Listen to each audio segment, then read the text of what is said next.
हिमांशु जी सुप्रभात, नए साल की बहुत बहुत शुभकामनाएं। बताएं सर, इस साल के लिए आपका पसंद का शेयर।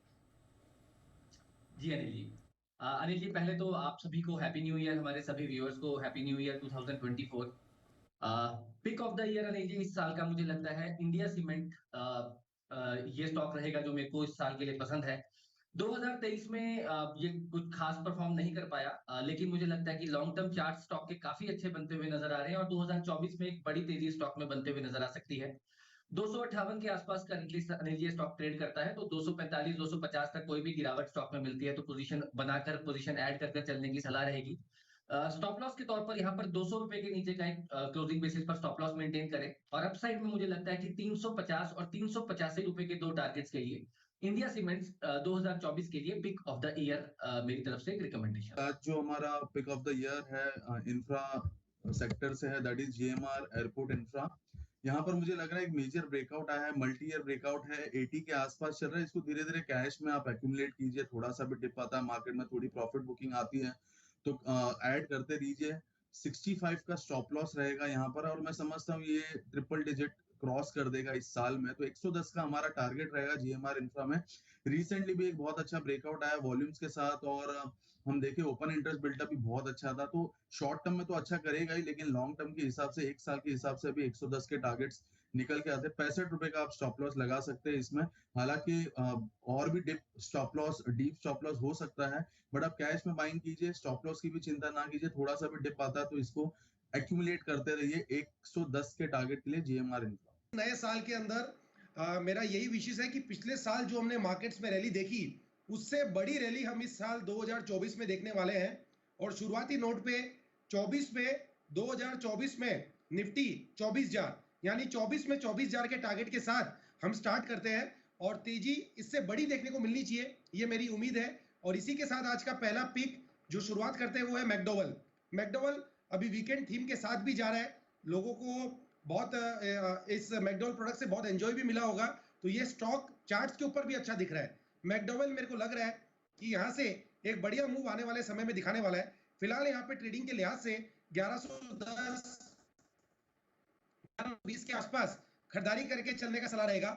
नीचे में 1080 ये इसका स्टॉप लॉस बनेगा, और ऊपर में जो टारगेट देखने को मिल सकते हैं 1160 1180 तक के लेवल मैकडॉवेल में ऊपर में देखने को मिल सकते हैं, तो खरीदारी करके चलने का सलाह रहेगा मैकडॉवेल।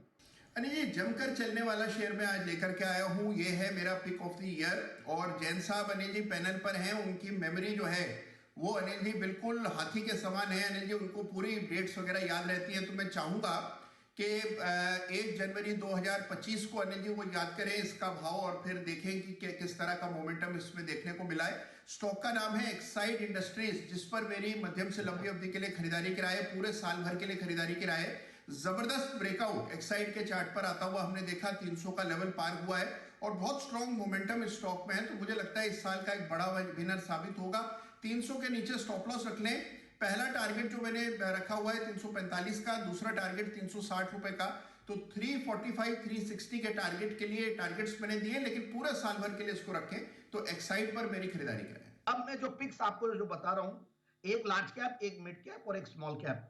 तो पहली जो लार्ज कैप पिक है वो है हमारी आईटीसी लिमिटेड। इनफैक्ट आईटीसी में आई am very bullish this time, और मुझे लगता है एक अच्छा खासा एफएमसीजी स्टॉक अच्छे सस्ते वैल्यूएशन पे मिल रहा है, और बहुत बड़ा कंसोलिडेशन के बाद ये स्टॉक अब निकलने के लिए तैयार है। और काफी लोग हमारे पैनल पे और जनरली हर जगह आईटीसी का डिस्कशन काफी, और आपने भी रिसेंटली दिया है, तो 530 550 के टारगेट के लिए इस स्टॉक को लेना चाहिए। पहला मिड कैप स्टॉक जो है वो है, मुझे रेटिंग एजेंसीज वैसे ही बहुत बढ़िया लगती है, और उनमें से CRISIL certainly is one of the, मतलब मार्केट लीडर है, बेस्ट है, सबसे बड़ी रेटिंग कंपनी है, और सबसे ज्यादा वैल्यूएशन भी इसी कंपनी को मिलती है पूरे सेक्टर में। तो और रेटिंग्स और कंप्लायंस और ये सब बिजनेस, और प्लस इनका रिसर्च का भी बहुत बड़ा रेवेन्यू होता है, तो मुझे लगता है क्रिसिल के ऊपर बिल्कुल खरीदारी करनी चाहिए। तो 4930 टू 4990 ये टारगेट मुझे लगते हैं इस साल में अचीव हो सकते हैं।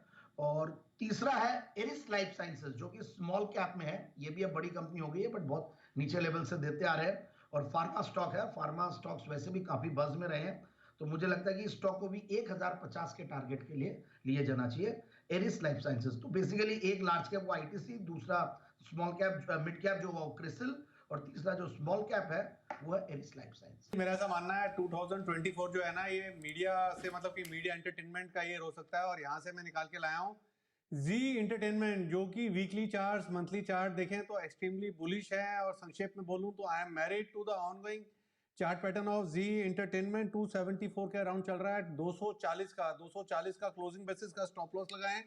372 के टारगेट के लिए जी एंटरटेनमेंट पर एक ओवरवेट खरीदारी की राय है, और ये मेरा pick of the year. Last वाला जो मेरा इंस्टॉलमेंट है वो है HDFC बैंक। इनफैक्ट देखिए अगेन बहुत ही common ITC, Reliance, HDFC bank, और मुझे लगता है कि जब ये तीनों स्टॉक्स चलेंगे तो देखिए निफ्टी का क्या होने वाला है। तो इसलिए 2024 में अगर होना है तो सर्टेनली इन स्टॉक्स का रोल बहुत बड़ा है। तो 1950-1990 के टारगेट के लिए HDFC बैंक लिया जाए। फिर मिड कैप सेगमेंट से Grindwell Norton, again a fantastic stock, 2710-2750 के टारगेट के लिए। और स्मॉल कैप में एक स्टॉक है जो मैंने रिसेंटली जेम स्टॉक के तौर पे भी दिया और चला भी है काफी, और वह पावर मैक। इनफैक्ट पावर इंसुलेटरी स्टॉक्स पे I am very bullish power sector के ऊपर। तो 4930 से लेकर 4970 का टारगेट।